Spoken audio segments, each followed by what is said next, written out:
Siyempre, walang dahilan para tumanggi ang pamilya Deng. Hindi nagtagal ay tinalakay ito ni Deng Xiaotong kay Deng Yuanbo, at ang tugon na natanggap niya ay sumang-ayon siya sa deal.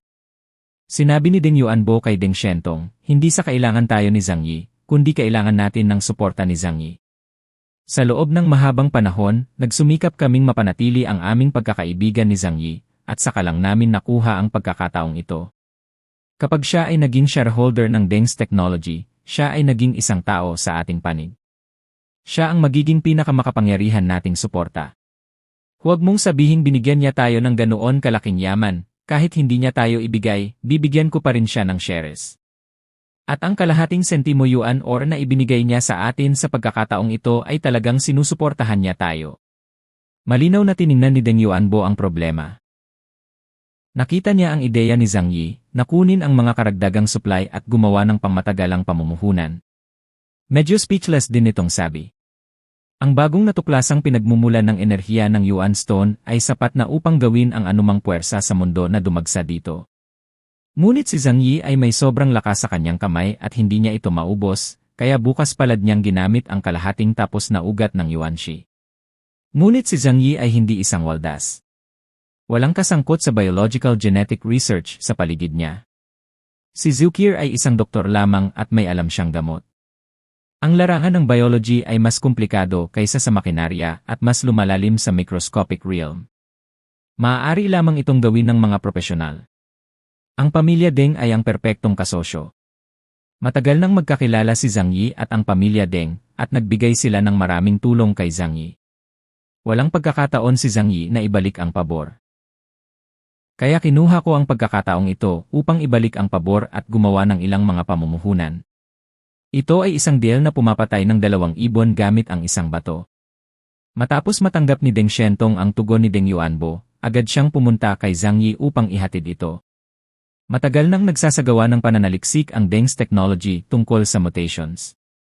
Bagamat sa larangan ng Epsilon, dahil sa kakulangan ng mga sample, hindi maaaring gawin ang malalim na pananaliksik. Ngunit sa ibaba ng Delta, ang aming pananaliksik ay medyo mature na. Ang mga teknolohiyang ito ay magagamit mo lahat. Tumango si Zhang Yi, ito ay isang kasiyahang makipagtulungan. Ngumiti si Deng Xiaotong at sinabing, ito ay isang kasiyahang makipagtulungan.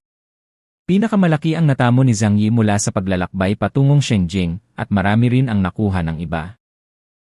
Pagkatapos ng labanang ito, pinagbuti ni Liang Yu at Hua Hua ang kanilang praktikal na karanasan at nilamon ang pinagmulan ng maraming dayuhan na hayop. Malamang pagkatapos bumalik, ang lakas ay mapapabuti. Gayunpaman, si Fatih Xu ay patuloy na nagbubulungan at nagkulong sa kanyang sarili sa silid, hindi nangahas na lumabas. Siyempre alam ni Zhang Yi na iniiwasan niya si Liang Yang. Naiintindihan din ito ni Liang Yang. Kamakailan, hindi siya nagpakita malapit sa tirahan ni Zhang Yi at ng kanyang pamilya. Sa halip, hiniling niya sa iba na pangalagaan ang kanilang pagkain at pang-araw-araw na buhay. Plano ni Zhang Yi na umalis sa Shengjing. Kaya't muli niyang natagpuan si Fatih Xu at sa wakas ay tinanong siya tungkol sa kanyang panloob na pag-isip. Hoy, Fatih! Ano sa tingin mo? Kahit hindi ka pumayag, kailangan mo pa rin akong sagutin, di ba? This is basic courtesy. Itinaas ni Fatih Xu ang kanyang ulo. Puno ng haggard at hindi nakaahit ang mukha niya. Ilang araw na siyang hindi nag-ahit. Boss, ako yun. Ibinuka niya ang kanyang bibig ngunit tumigil siya sa pagsasalita. Umiti si Zhang Yi at nagsabi, mag-isip ka. Wala ka ng maraming oras. Hindi siya nakikialam sa mga emosyonal na bagay. Bago umalis, natagpuan ng mga tao mula sa Shengjing si Zhang Yi. Si Qin Qigong ang gustong makipag-usap kay Zhang Yi tungkol sa isang bagay. Pumunta si Zhang Yi sa lungsod ng Minghuang at natagpuan si Qin Qigong sa opisina. Diretso sa punto si Qin Qigong at ipinaliwanag ang layunin ng pagtawag sa kanya. Nalutas na ang problema ng populasyon ng Earth Centipede sa ilalim ng Unforgettable Valley, ngunit wala tayong alam tungkol sa misteryosong pag-iral ng underground world. Kaya ang kasunod na pagmimina ng Yuanxi veins ay mangangailangan din ng ilang mga panganib. Ngayong 30% ng bahagi ay nahulog na sa mga kamay ng iyong Jiangnan region, kailangan mong magpadala ng mga tao upang tumulong sa pagmimina ng mga ugat ng mineral. Tumango si Zhang Yi nang marinig niya ang sinabi ni Qin Qigong. Very reasonable. walang libreng tanghalian sa mundo. Ang pagmimina ng ore veins ay mahirap din, hindi sila makapaghintay para sa pamamahagi ng walang kabuluhan. Higit pa rito, kung hindi ka magpadala ng isang tao upang mangasiwa, paano kung hindi sinunod ni Sheng Jing ang mga patakaran at binibigyan sila ng mas kaunting mineral? Pagkatapos kong bumalik, hihilingin ko sa distrito na magpadala ng mga tao na pumunta at lumahok sa gawain. Mahinang sabi ni Zhang Yi. Tungkol sa misteryosong pag-iral sa Qinling Underground World, sa palagay ko ay hindi ito magiging banta sa atin sa maikling panahon. Nagtataka si Qin Qigong kay Zhang Yi, "Oh, bakit sa tingin mo?" Ngumiti siya at tila sang-ayon sa mga pananaw ni Zhang Yi, ngunit gusto pa rin niyang magsalita si Zhang Yi. Naisip ni Zhang Yi ang kanyang karanasan sa underground world noong araw na yon na may ilang pagdududa sa kanyang mga mata. "I can't explain it clearly. Napakaraming bagay na hindi alam ng tao. Ngunit ramdam ko na ang puting ahas na nakatagpo natin noong araw na iyon ay walang anumang intensyon na pumatay sa atin. Kung hindi, wala sa atin ang nakaligtas sa araw na iyon." Inatake ni Bailongzi si Zhang Yixi, at si Li Changgong at 3 iba pa ay malubhang nasugatan sa unang pag-atake.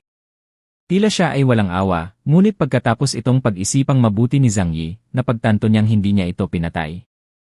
Kung hindi, kahit siya ay kailangang mamatay sa underground world. Ang pag-ugali ni Bailongzi ay parang isang hadlang para itaboy sila sa ilalim ng mundo. At may isa pang punto. Matagal mo nang pinagmimina ang mga ugat ng Yuanxi sa ilalim ng lupa. Imposibleng hindi nila ito mapansin. Kung talagang gusto nilang kumilos, matagal na silang kumilos.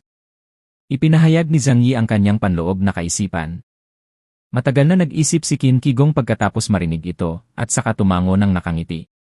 May katuturan ang sinabi mo, at mas nakakagaan ang pakiramdam ko. Gayunpaman, mahinahong sabi niya habang nasa likod ang kanyang mga kamay, kahit na alam natin na may panganib doon, hindi mapipigilan ang pagmimina ng mga ugat ng Yuanxi. Nag-cross arms si Zhang Yi at curious na tumingin kay Qin Qigong. Paano sasabihin? Napangiti si Qin Qigong. Sa harap ng malaking benepisyo, ito ay ganap na nagkakahalaga ng pagkuha ng isang tiyak na panganib. At saka, kahit maaksidente, at most some miners will be sacrificed.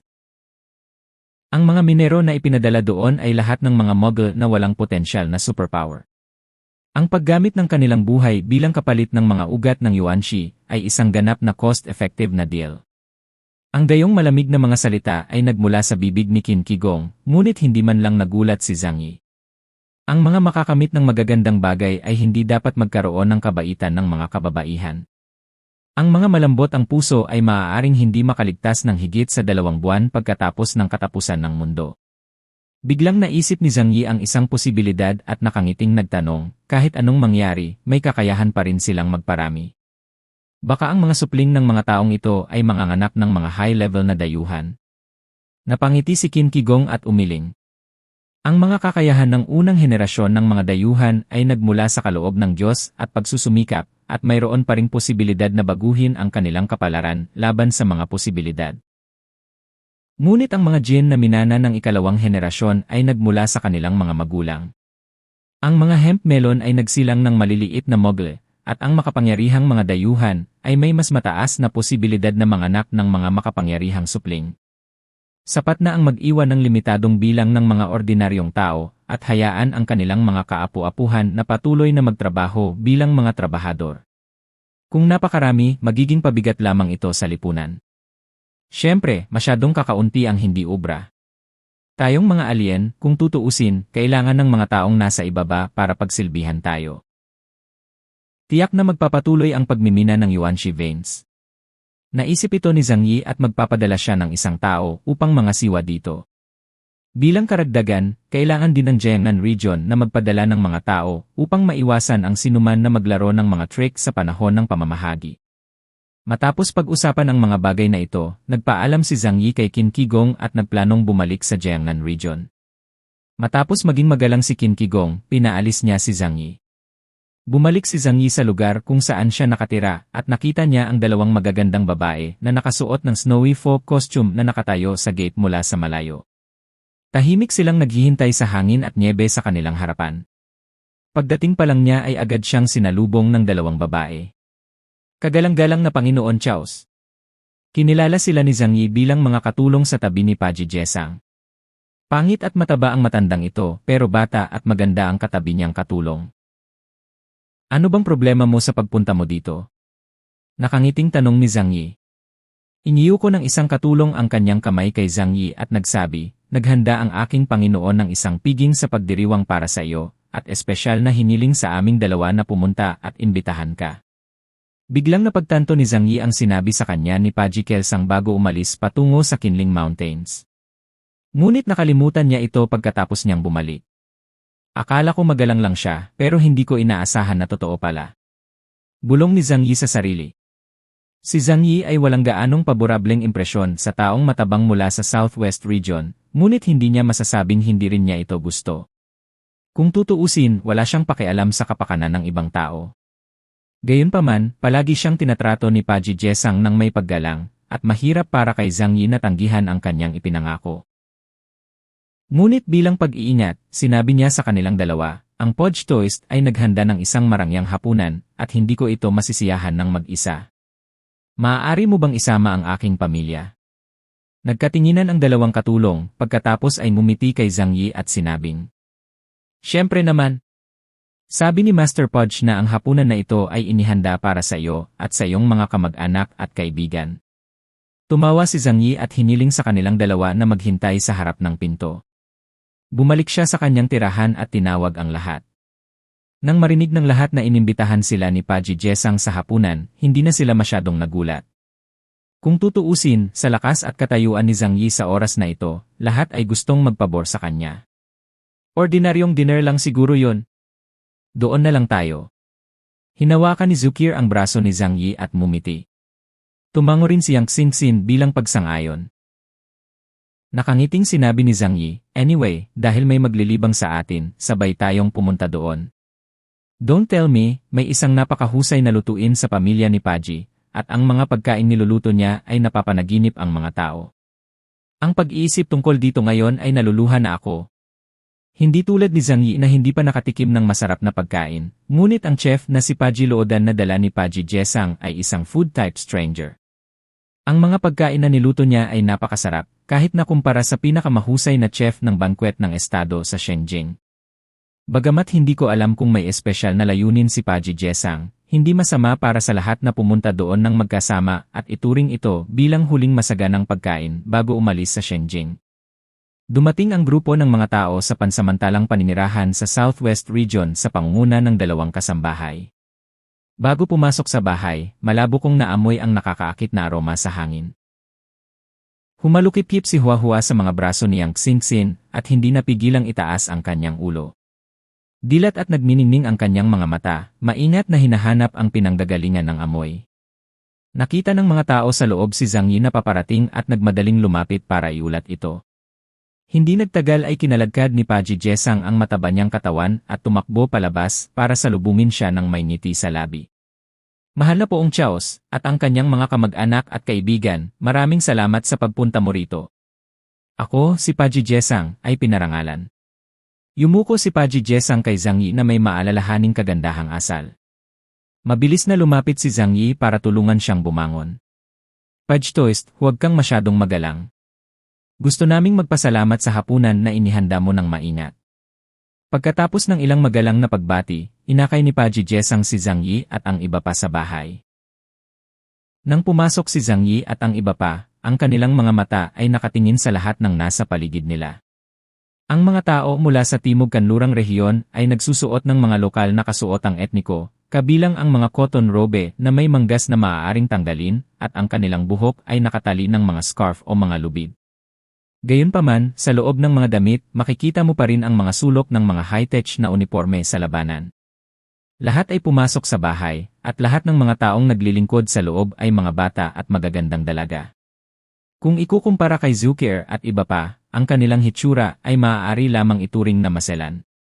Gayunpaman, sa talampas na natatakpan ng niebe, bihira ang ganitong uri ng kagandahan. Ang ilang mga kababaihan ay malamang na matatagpuan mula sa mga lugar ng Sichuan at Chongqing sa Timog Kanluran, at ang kanilang hitsura ay malinaw na puti, malambot at maganda.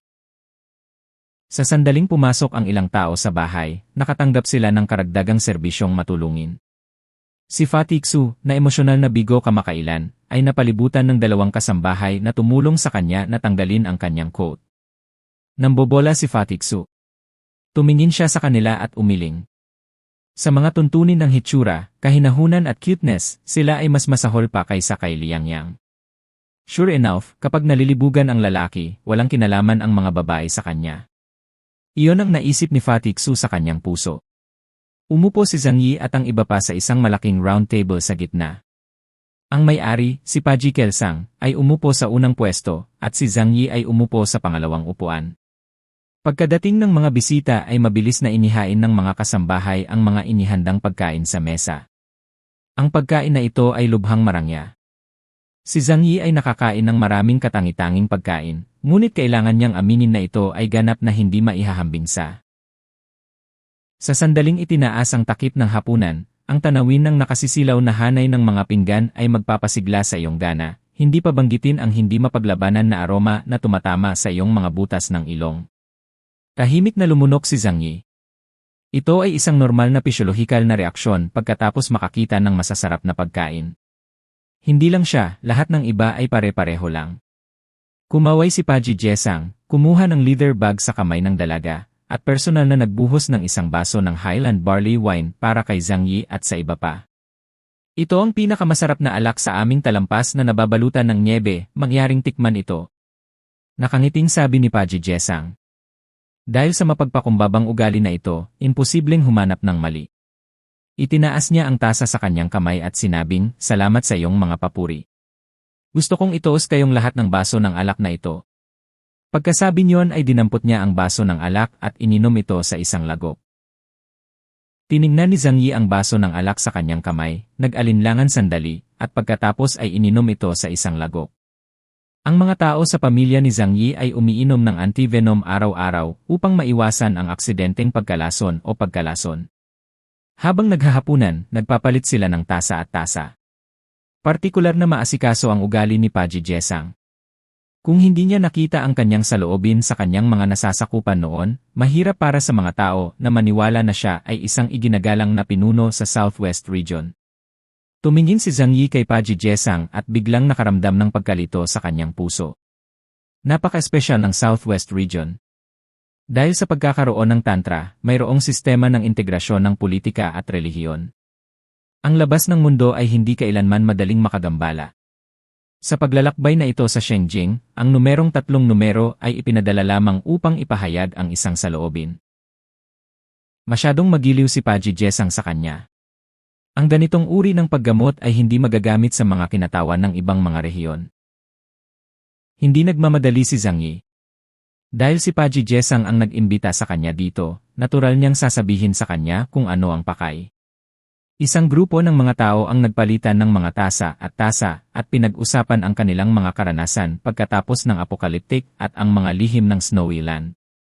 Parehong sina Zhang Yi at Paji Jesang ay tumama lang at hindi nagsabi ng napakaraming sikreto. Gayunpaman, kahit na marinig ang ilang mga salita tungkol sa talampas na natatakpan ng nyebe mula sa Paji Jesang ay sapat na upang makaramdam ng takot si Zhang Yi. Ang misteryosong lupaing iyon ay hindi kailanman nagkukulang ng mga lihim. Ngumiti siyang Xingxin at tinanong si Paji Jesang, Paji Chieftain, may isang bagay na labis kong na-curious. Ito ay tungkol sa Guardian Shrine Master na ipinasa mula sa henerasyon hanggang sa henerasyon sa iyong Snowy Plateau. Hindi ko alam, maaari ba akong humingi ng payo? Nag-alinlangan si Paji Jesang pagkarinig nito, saka ngumiti at sinabing, kung ito ay isang bagay na hindi nakakaantig sa bawal, natural na masasabi mo kay Miss Yang. Umiti siyang Xingxin at nagsabi, kung gayon magtatanong ako. Patawarin mo ako kung abala sa pagsagot. Sinasabi na ang mga Corpse Masters ng Snowy Plateau ay naipasa sa loob ng libu-libong taon, at bawat henerasyon ng mga Corpse Master ay ang reincarnation ng nakaraang henerasyon. At pagkatapos nilang magising, kahit na hindi pa sila nakabasa, maaari nilang bigkasin ang talambuhay ni Haring Jesar na naglalaman ng 10 milyong salita.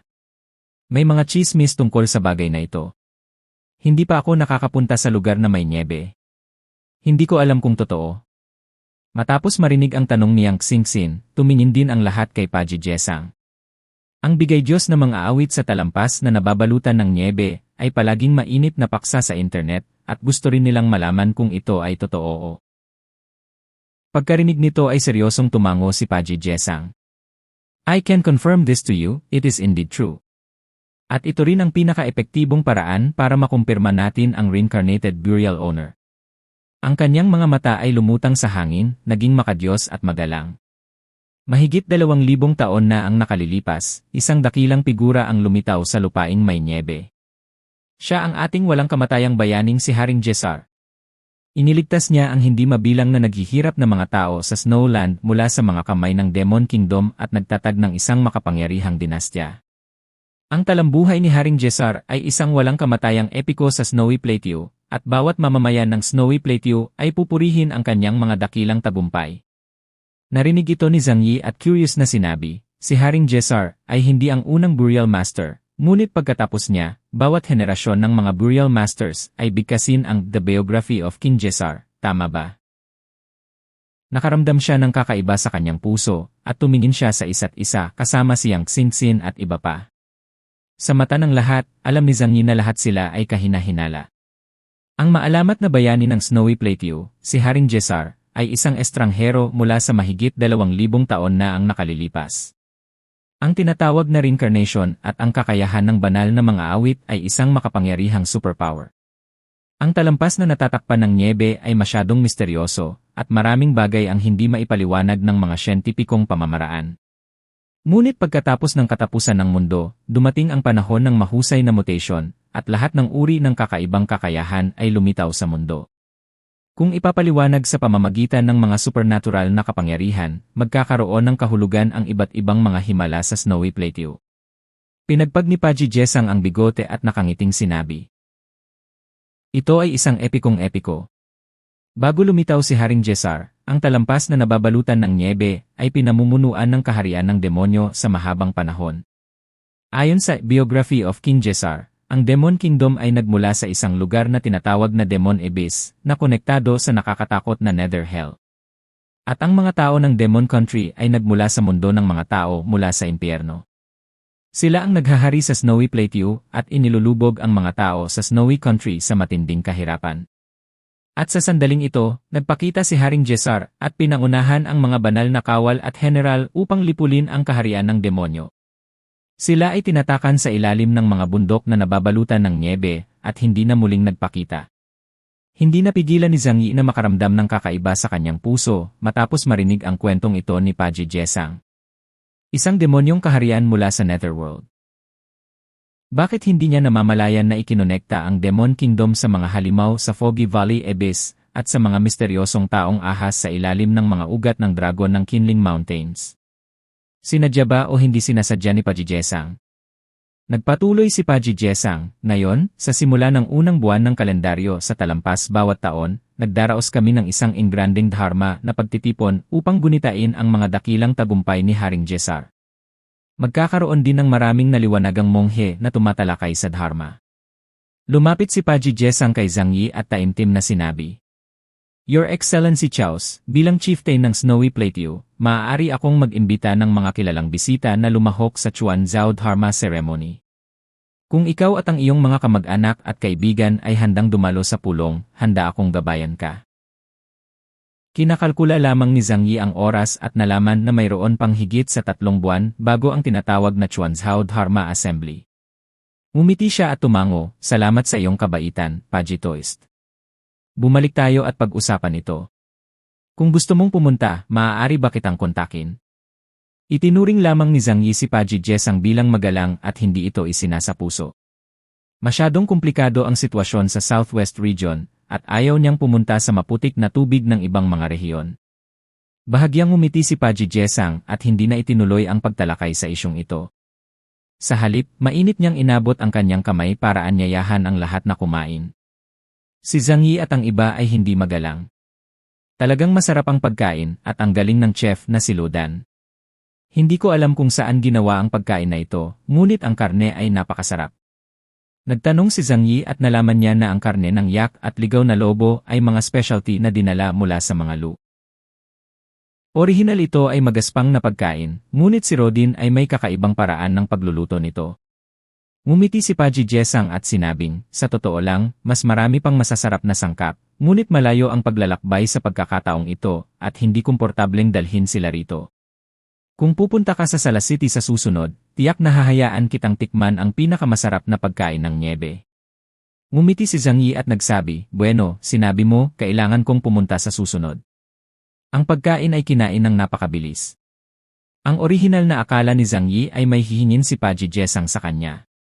Pero hindi ko inaasahan na makikipag-chat lang sa kanila si Paji Jesang, magpapakilala ng ilang kaugalian at kaugalian ng Snowy Plateau, at wala nang iba pang babanggitin. Nang matapos ang pagkain, naramdaman pa rin ni Zhang Yi na labis niyang iniisip ito, at ang iba ay sinusubukan lamang na lumapit sa kanya. Ngunit nang aalis na sana siya pagkatapos kumain, lumapit ang personal guard ni Paji Jesang na si Solang Jeji na halos 2 metro ang taas at mukhang itim na bakal na Thor na may hawak na itim na metal box sa magkabilang kamay.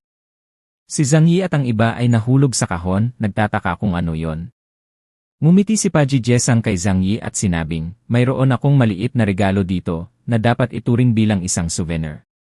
Nakikita ko na interesado ka sa kultura ng Snowy Plateau, kaya maaari mo itong makita. Pangako ko, ito lang ang kopya. Hindi mo nakikita yon kahit saan pa. Habang nagsasalita siya, inabot niya at ginamit ang fingerprint lock para buksan ang bakal na kahon. Sa hindi inaasahang pagkakataon, may isang kahon na gawa sa kahoy sa loob. Sa pagtingin pa lang nito, masasabi ko na ang kahon ay tumanda ng husto na tila ito ay maaaring tangay ng bugso ng hangin. Maingat na binuksan ni Paji Jesang ang kahon na gawa sa kahoy, kumuha ng isang dilaw na balat ng tupa na rolyo, at pagkatapos ay taimtim na iniabot ito kay Zhang Yi. Ito ba? Curious na tanong ni Zhang Yi. Bahagyang ngumiti si Paji Jesang, ito ay isang fragment ng talambuhay ni Haring Jesar na isinulat mahigit 1,000 taon na ang nakararaan. Ang mga parchment scroll na inilagay sa harap ni Zhang Yi mahigit 1,000 taon na ang nakalilipas ay talagang hindi mabibili ng salapi kung mapangalagaan ang mga ito hanggang ngayon. Hindi kalabisan na sabihin na ang pergamino na ito ay isang pambansang kayamanan, at maaari lamang itong mapangalagaan ng buo sa mga kamay ng 4 na pinuno. Gayunpaman, ang ganitong uri ng sinaunang relic ay walang gaanong halaga ngayon. Mga antigo sa panahong maunlad, ginto sa panahon ng kaguluhan. Pagkatapos ng katapusan ng mundo, ang mga materyales lamang ang pinakamahalaga. Napatingin si Zhang Yi kay Paji Jesang. Ang mataas na ranggo na figure na ito sa Timog Kanlurang rehiyon ay hindi dapat maging hangal na magbigay ng isang bagay na walang halaga. Dahil ibinigay niya ito, dapat may iba pang kahulugan dito. Inabot ni Zhang Yi at kinuha ang 1,000 taong gulang na piraso at sinabing, salamat sa iyong kabaitan. Babasahin ko itong mabuti. Lalong lumakas ang ngiti sa mukha ni Paji Jesang, at masigasig niyang pinapunta si Zhang Yi at ang iba pa sa pintuan.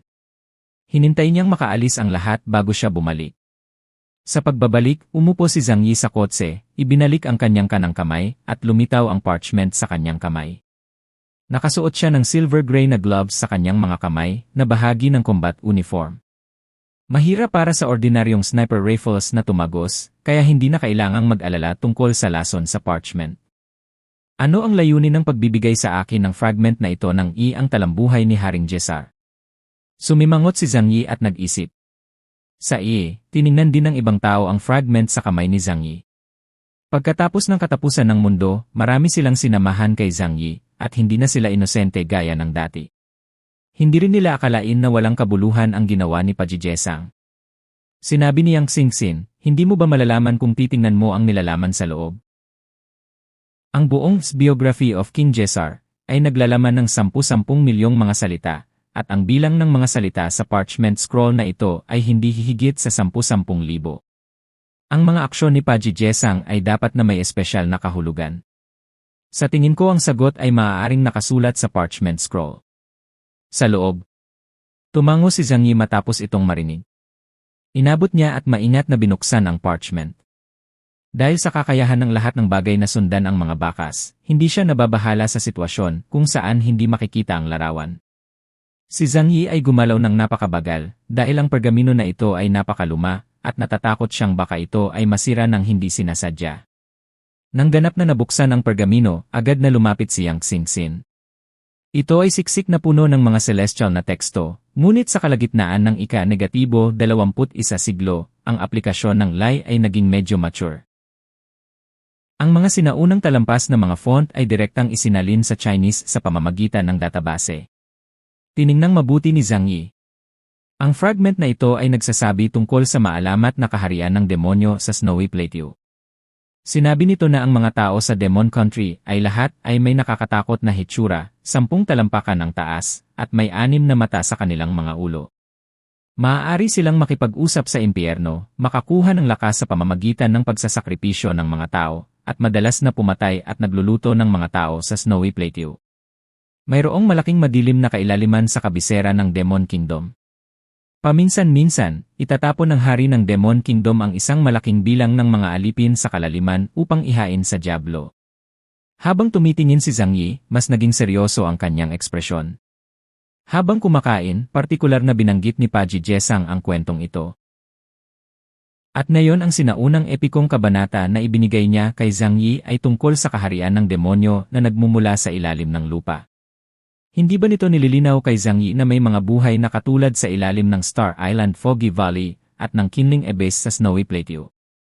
Bukod dito, ang mga mahiwaga at nakakatakot na mga nilalang na ito sa mundo sa ilalim ng lupa ay hindi palaging nakatago sa ilalim ng lupa, ngunit minsan ay lumitaw sa mundo at nakipag-ugnayan sa mga tao.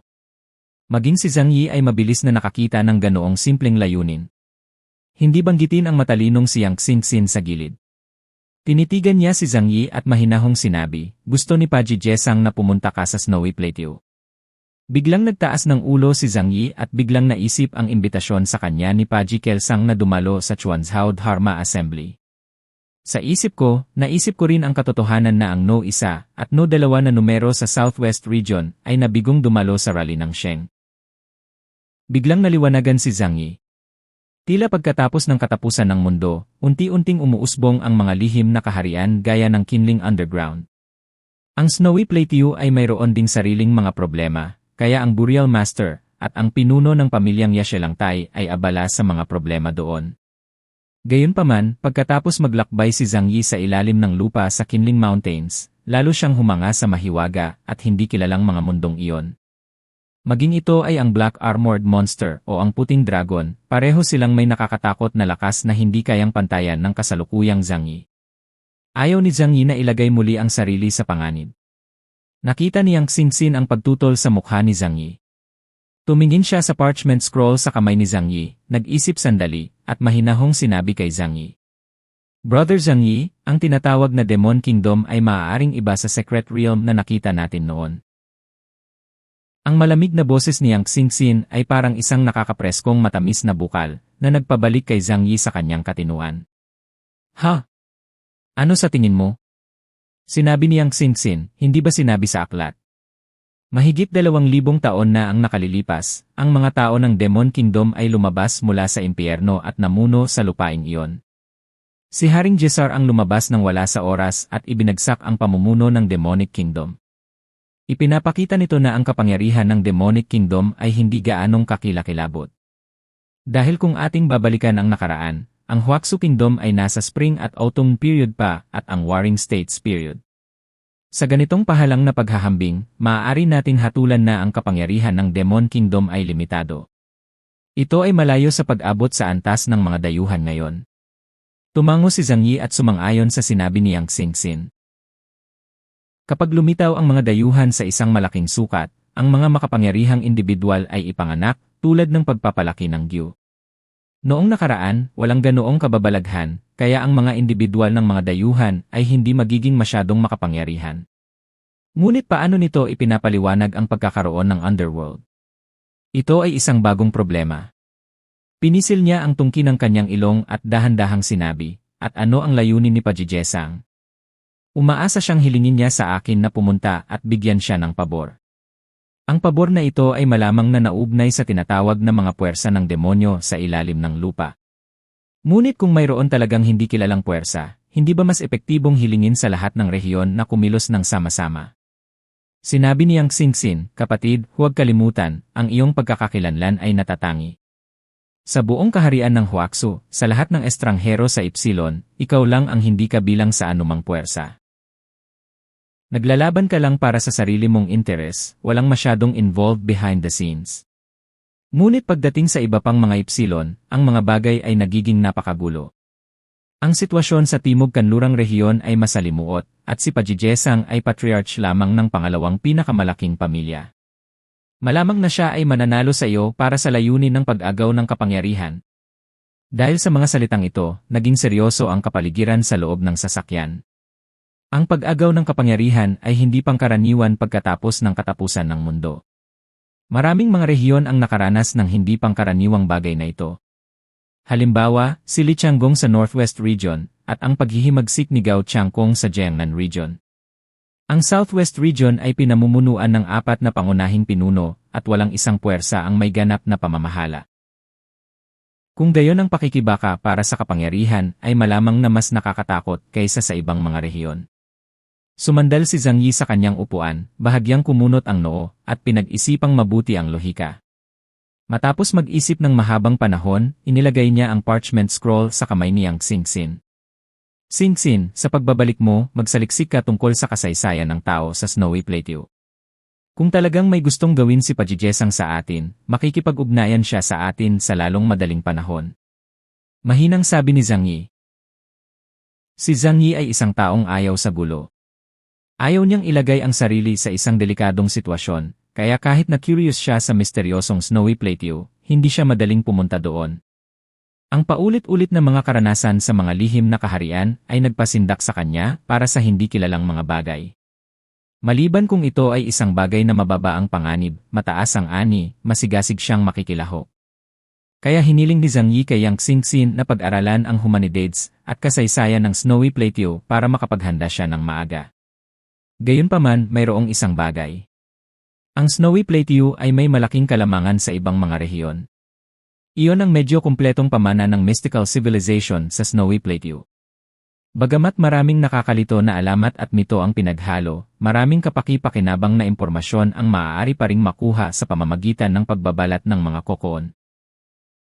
Karamihan sa mga makasaysayang data sa ibang mga rehiyon, lalo na ang mga bahagi ng okultismo, ay sinunog sa lupa sa ilang mga espesyal na panahon ng kasaysayan. Kinabukasan, handa na si Zhang Yi na bumalik sa Jiangnan. Kinaumagahan, pinadalhan muli ni Pajijesang ang isang tao at inanyayahan si Zhang Yi na pumunta doon mag-isa at may gustong pag-usapan.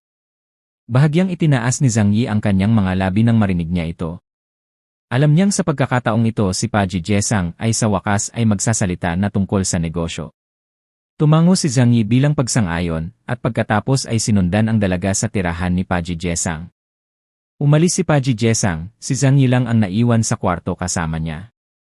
Pinangunahan ni Solanjiji ang isang grupo ng mga pinagkakatiwalaan na maingat na bantayan ang lahat ng direksyon sa looban, na naglalayong 20 metro ang layo mula sa bahay upang matiyak na walang lalapit sa lugar na ito. Matapos sabihin ni Pajijesang ang ilang magalang na salita kay Zhang Yi, tiningnan niya ito ng makahulugan at nagtanong. Lord Chaos, nabasa mo na ba ang scroll na binigay ko sa'yo? Tumango si Zhang Yi, tapos na akong magbasa. Punong Paji, iniisip ko kung ano ba talaga ang iniisip mo. Hindi ako mahilig magpatalo. Kung mayroon kang sasabihin, mas mabuting sabihin mo ito ng direkta. Napangiti ng malalim si Pajijesang. Umupo siya sa sofa at tumabi sa kanya si Zhang Yi. May tanong ako at gusto ko munang tanungin ka. Bilang isa sa ilang dayuhang Ipsilon level sa Huaxu Country, maaari mo bang sabihin sa akin kung ilang paraan ang mayroon para maging isang Ipsilon level alien? Itinaas ni Zhang Yi ang kanyang ulo at sinulyapan siya pagkatapos marinig ito. Mayroong 2 paraan na alam ko. Una, ang mga ipinanganak na may talento ay natural na magkakaroon ng Ipsilon level combat power pagkatapos makatanggap ng sapat na resources. Ang mga taong ito ay ipinanganak na mga estranghero sa Ipsilon. Ang kulang lang sa kanila ay pagsasanay.